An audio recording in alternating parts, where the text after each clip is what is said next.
오늘의 주요 뉴스입니다. 서정진 셀트리온 명예회장이 2년 만에 돌아왔습니다. 서 회장은 셀트리온을 바이오 시밀러 기업을 넘어 신약 개발 회사를 성장시키겠다는 강력한 포부를 드러냈습니다. 애플페이가 상륙 9일 만에 업계 지각 변동을 이끌고 있습니다. 소외됐던 EMV 컨택리스 방식을 수면 위로 끌어올리고 현대카드 회원수 급증을 유도하고 있습니다. 기아의 전동화 SUV 더 기아 EV9이 세계 최초로 모습을 드러냈습니다. 한 번 충전하면 500km 이상 주행 가능한 대용량 배터리가 눈길을 끌고 있습니다. 포스코가 약 3년에 걸쳐 설치한 스페이스워크에 관람객들의 관심이 모이고 있습니다. 포항시와의 상생을 상징하는 조형물인데 트랙을 따라 걷다 보면 주변 포항 풍광이 한눈에 들어옵니다.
시청자 여러분 안녕하십니까? 센 경제 라이브 시작합니다. 셀트리온 그룹 창업자인 서정진 명예회장이 2년 만에 경영에 복귀했는데요. 서 회장은 셀트리온을 바이오 시밀러 기업을 넘어 유명한 신약 개발 회사로 만들겠다는 포부를 밝혔습니다. 첫 소식 서지은 기자입니다. 셀트리온 그룹 경영 일선에 복귀한 서정진 회장은 신약 개발에 집중 투자하겠다는 의지를 보였습니다. 서정진 회장은 오늘 온라인 간담회를 열고 셀트리온 그룹의 미래 비전과 목표, 경영 전략 등에 대해 설명했습니다. 우선 서 회장은 주주들의 가장 큰 관심사인 셀트리온 삼형제 합병을 올해 안에 마무리하겠다고 밝혔습니다. 금융시장이 안정됐다고 판단됐을 때 마일스톤을 제시하고 이후 4개월 내에 합병을 마무리한다는 계획입니다. 글로벌 M&A의 경우 해외 기업을 대상으로 적절한 회사를 찾아 올해 안에 추진하겠다고 강조했습니다. 서 회장은 작년부터 M&A 준비를 시작해왔다며 상반기에는 우리가 생각했던 회사를 10여 개로 압축할 수 있을 것이라고 말했습니다. 바이오 시밀러 기업을 넘어 신약 개발 회사로 도약하겠다는 포부를 밝혔습니다. 2030년까지는 우리 매출액의 바이오시밀러를 한 60%, 오리지널 제품을 40% 정도 비중으로, 그래서 바이오시밀러에서 선두주자이면서 신약으로서도 다국적 회사하고 어깨를 같이 겨루는 회사를 만드는 데 노력을 할 겁니다. 현재 셀트리온이 보유한 파이프라인은 21개로 내년에 총 10개의 신약 후보 물질이 임상에 들어갈 예정입니다. 2030년 전까지 최소 6개의 제품이 승인 판매될 것으로 예상됩니다. 한편 서정진 회장은 지난 2021년 경영 일선에 스스로 물러나면서 셀트리온 그룹을 둘러싼 환경에 급격한 변화가 생길 경우 소방수 역할로 다시 돌아올 것을 약속한 바 있습니다. 서울경제TV 서지은입니다. 실리콘밸리은행 파산 사태 등 전 세계적으로 뱅크대믹이 이어지며 리츠에 대한 투자 심리가 위축되고 있습니다. 이 증권가에선 리츠주에 대해 비중 축소 의견을 내고 있는데요. 자세한 내용 최민정 기자가 보도합니다. 뱅크데믹으로 부동산 침체기가 이어질 것이란 전망에 상장 리츠들이 하락세를 보이고 있습니다. 현지 시간 24일 월가 투자은행인 뱅크 오브 아메리카도 미국 상업용 부동산이 불안정한 금융 부분의 다음 위험 지점이 될 수 있다고 경고했습니다. KRX 리츠 톱10 지수는 한 달 사이 6% 넘게 빠졌고 이번 주 증시에 입성한 하나리츠도 오늘 공모가 대비 9% 하락한 4,550원에 장을 마쳤습니다. 리츠 침체기 속 목표 배당률을 7%로 올린 코람코 더원리츠만이 강세를 보이고 있는 상황입니다. 이에 증권가에선 리츠주에 대한 비중 축소 의견을 내고 있습니다. 특히 미국을 위주로 재택근무가 지속되면서 글로벌 오피스 리츠의 매력도가 떨어지고 있다는 분석입니다. 고금리 여파의 리파이낸싱이나 차입금 만기가 돌아오는 것도 리츠주의 악재로 작용할 수 있다고 설명합니다. 리츠들의 조달금리는 평균 2에서 3%대 수준이지만 올해 자금을 다시 빌리게 될 경우 금리가 5에서 6%대로 올라서게 되기 때문입니다. 국내 시장도 지금 오피스 시장 미국이나 유럽보다는 괜찮긴 하지만 이 부분도 지금 거래액이나 가격 같은 부분들 조정을 받고 있는 상황이라서 글로벌 리츠 상황과 크게 다르지는 않을 것 같습니다. 삼성 최초의 공모 상장 리츠인 삼성 FM 리츠가 오는 4월 내 상장을 앞둔 가운데 리츠주 시장이 다시 활기를 찾게 될지 귀추가 주목됩니다. 서울경제TV 최민정입니다. 애플페이가 국내에 상륙한 지 9일이 흘렀습니다. 아직 시장에 안정적으로 정착했다고 보기는 어렵지만 관련 업계에서는 벌써부터 지각 변동 움직임을 체감하고 있습니다. 김수빈 기자의 보도입니다. 애플페이가 도입되면서 국내 간편결제 판도가 바뀔 조짐이 보이고 있습니다. 정태영 현대카드 부회장은 지난 24일 자신의 소셜 네트워크 서비스를 통해 애플페이가 NFC 단말기와 더불어 던진 또 하나의 화두는 EMV 승인 방식이라며 한국은 처음이지만 EMV는 웬만한 나라들이 간편결제를 위해 다 쓰고 있다고 언급했습니다. EMV란 비자, 마스터카드, 유로페이 등 카드사가 모여 만든 근거리 무선통신 결제 표준입니다. 애플페이는 EMV 컨택리스 방식을 채택한 NFC 단말기를 통해 비접촉으로 결제가 이루어집니다. 국내에서는 주로 신용카드를 직접 단말기에 대고 긁거나 IC칩 부분을 끼워 넣고 결제하는 일반적인 접촉식 단말기, 즉 마그네틱 보안 전송식이 더 일반적으로 사용됐습니다. 삼성페이는 NFC 방식과 MST를 모두 지원하지만 NFC 단말기 보급률이 낮았던 이유입니다. 하지만 애플페이 출시 후 결제가 더 빨라진 점과 네트워크 연결 없이도 결제가 가능하다는 점으로 EMV 컨택리스 방식에 주목하고 있습니다. 애플페이와 관련해 카드 업계도 지각 변동 움직임을 보이고 있습니다. 현대카드는 8개월 연속 회원수 순증 1위를 차지하면서 회원수 3위인 KB국민카드와의 격차도 대폭 줄였습니다. 지난 1월에는 회원수 차이가 12만 6천 명까지 감소했는데 이는 2021년 12월 당시 격차의 3분의 1 수준입니다. 카운터 포인트 리서치가 전망한 내년 애플페이의 간편결제 시장 점유율은 15%. 아직 국내에서는 카드 수수료와 단말기 보급 등 완전한 정착을 위해 풀어나가야 할 숙제가 많지만 도입만으로 확실히 시장의 파동을 불러일으키는 모습입니다. 서울경제TV 김수빈입니다. 중소기업 중앙회가 정체된 노란우산 가입률을 높이기 위해 복지사업에 더욱 힘을 실겠다는 방침입니다. 오늘 중기중앙회는 2023 노란우산 포럼을 열고 노란우산 현황 진단, 성숙기에 접어든 노란우산의 지향점 등에 논의했습니다.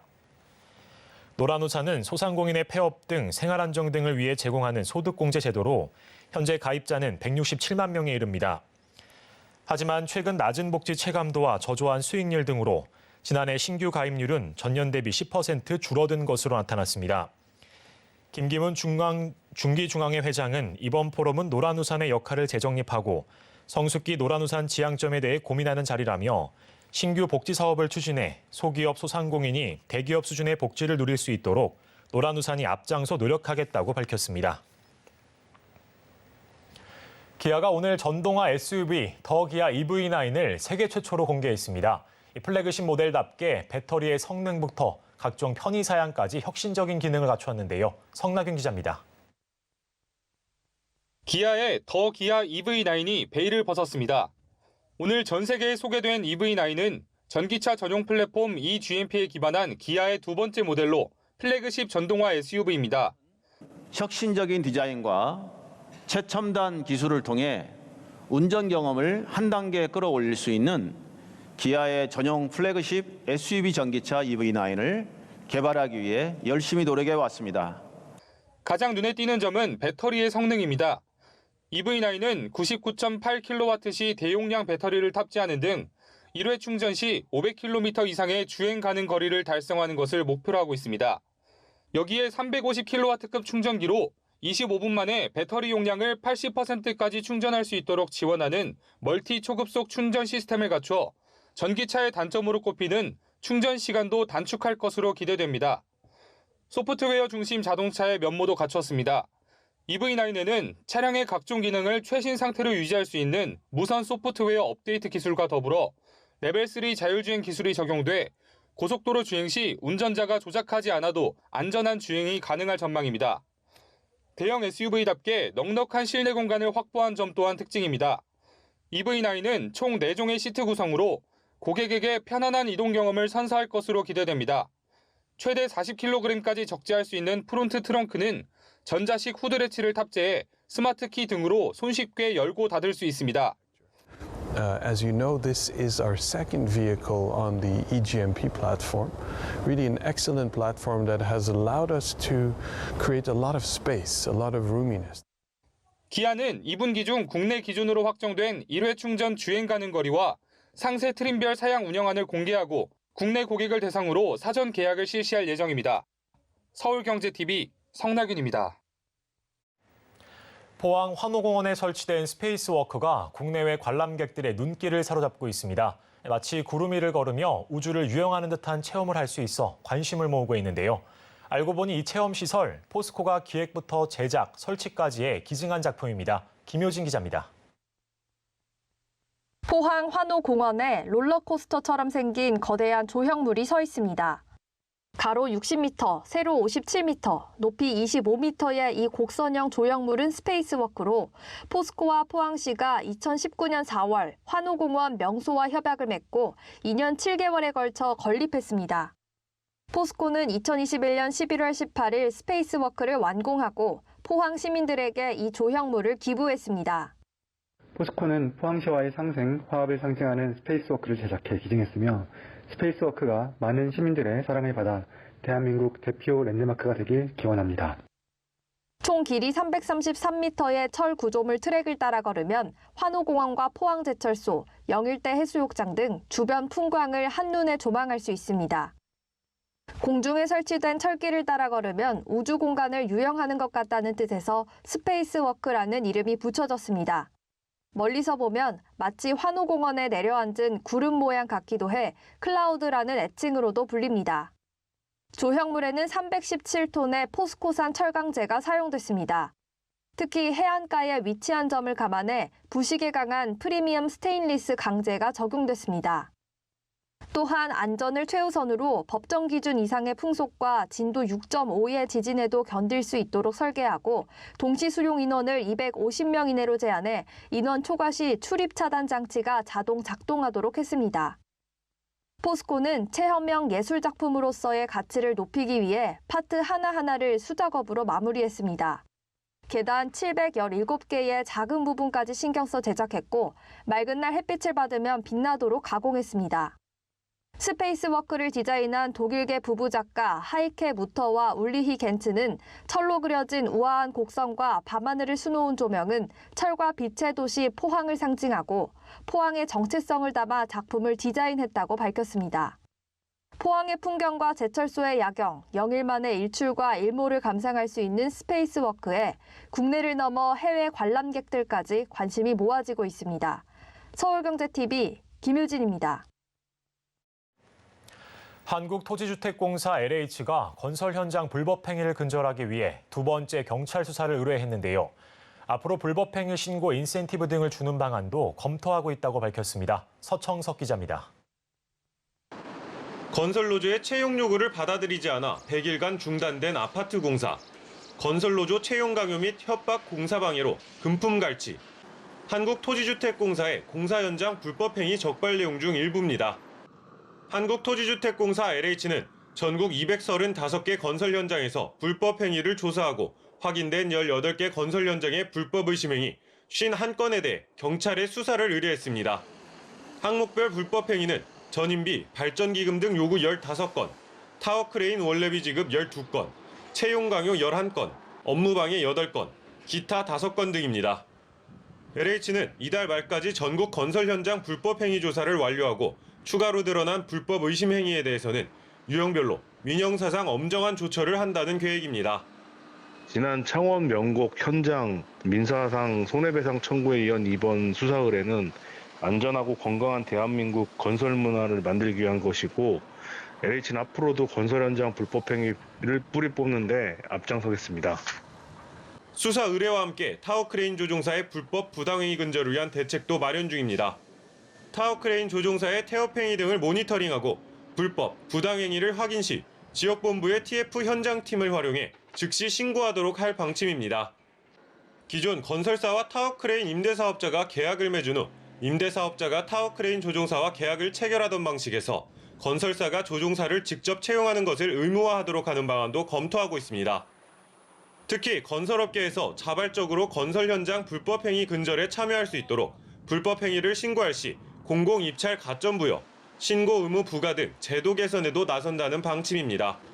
서울경제TV 서청석입니다. 식목일을 맞아 대상그룹 청정원이 나무 나누기 행사를 진행했습니다. 산림의 소중함을 알리고 저탄소 녹색 성장의 중요성을 제고한다는 취지입니다. 이호진 기자가 직접 다녀왔습니다. 시민들이 묘목과 화분을 전달받고 있습니다. 침엽수, 유실수 등 종류도 다양합니다.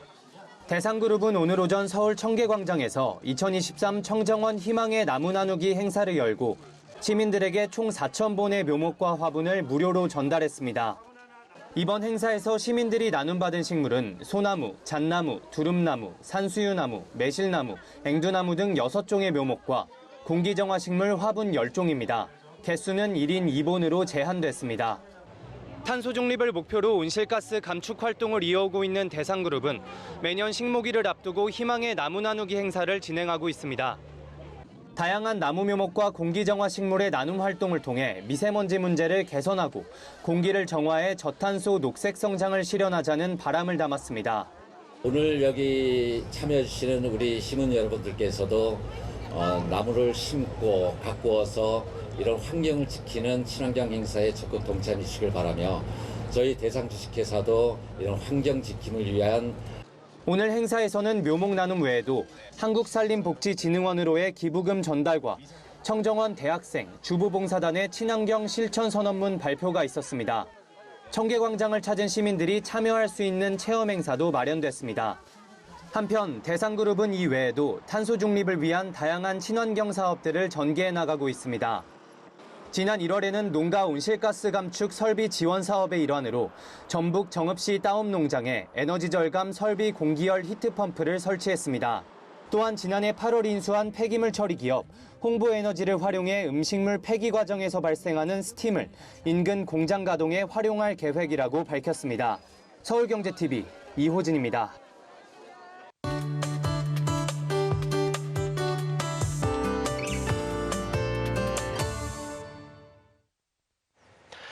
기후변화가 심각해짐에 따라 세계의 많은 도시들이 대응 노력을 하고 있는데요. 오늘은 심각해지는 해수면 상승에 대응하는 도시 이야기를 해보도록 하겠습니다. KU의 반기성 센터장님 나오셨습니다. 안녕하십니까? 네, 안녕하세요.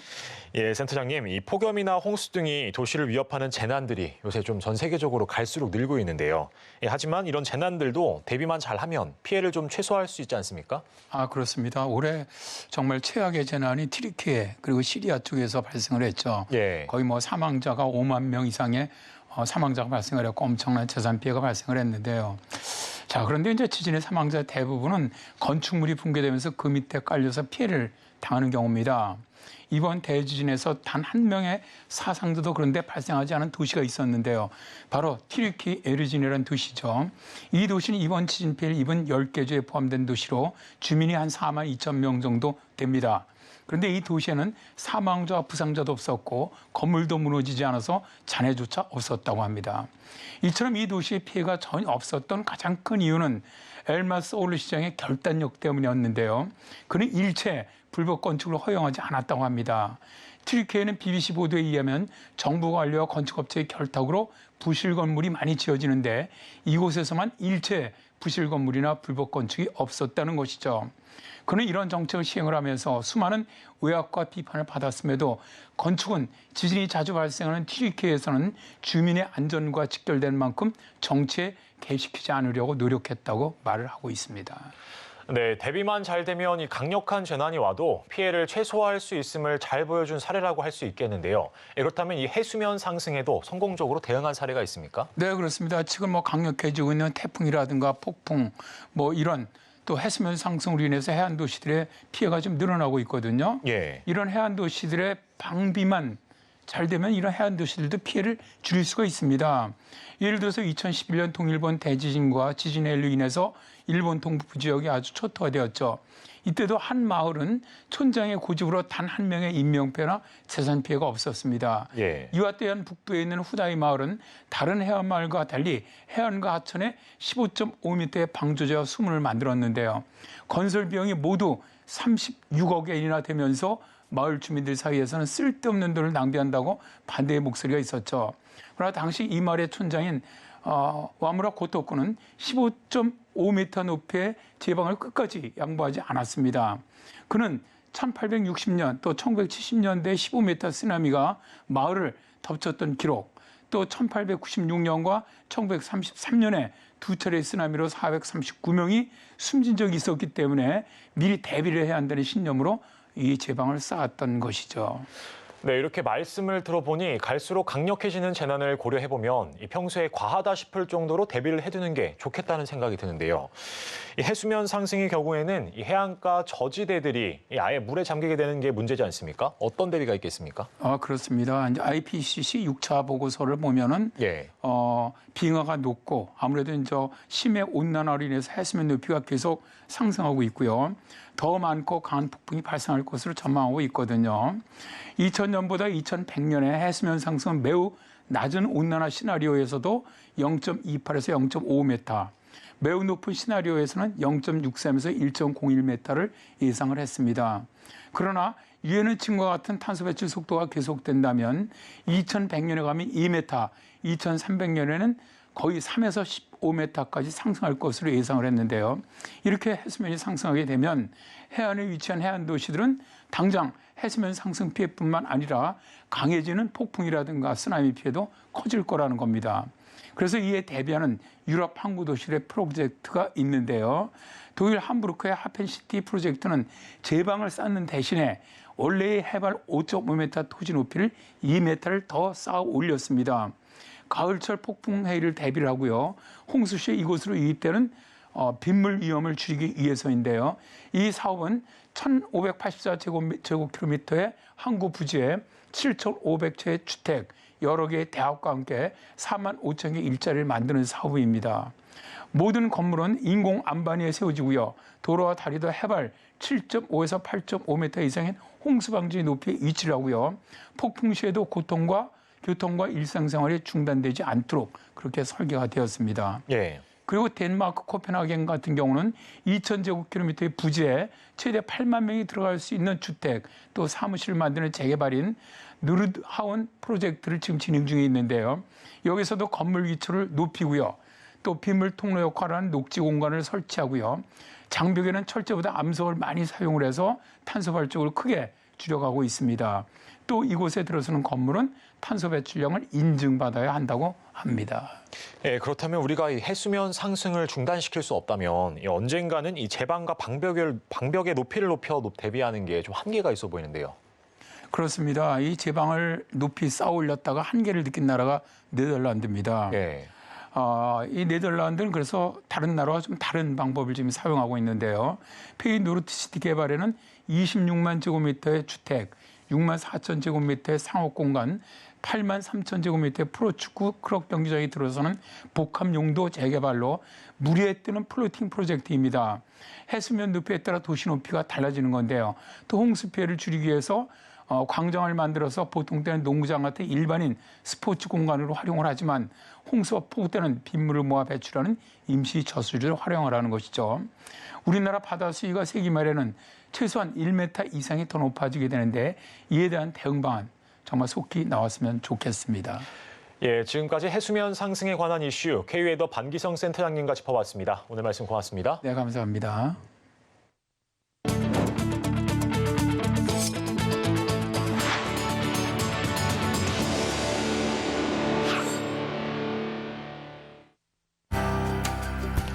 정부가 오늘 열린 비상경제 민생회의에서 내수와 관광 활성화를 위해 1인당 숙박비 3만 원, 휴가비 10만 원 등 총 153만 명에게 600억 원 규모의 자금을 지원할 예정이라고 밝혔습니다.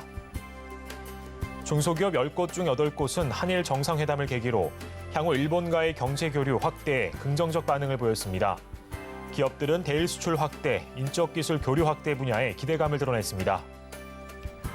정부가 전세 사기 피해 예방을 위해 보증금 1,000만 원이 넘는 세입자라면 집주인 동의 없이도 미납 세금을 확인할 수 있도록 했습니다.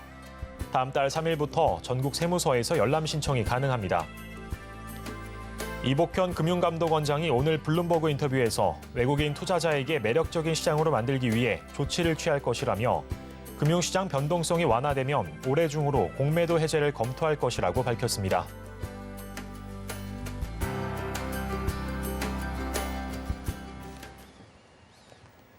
이상으로 센 경제 라이브를 마치겠습니다. 시청해주신 여러분 고맙습니다.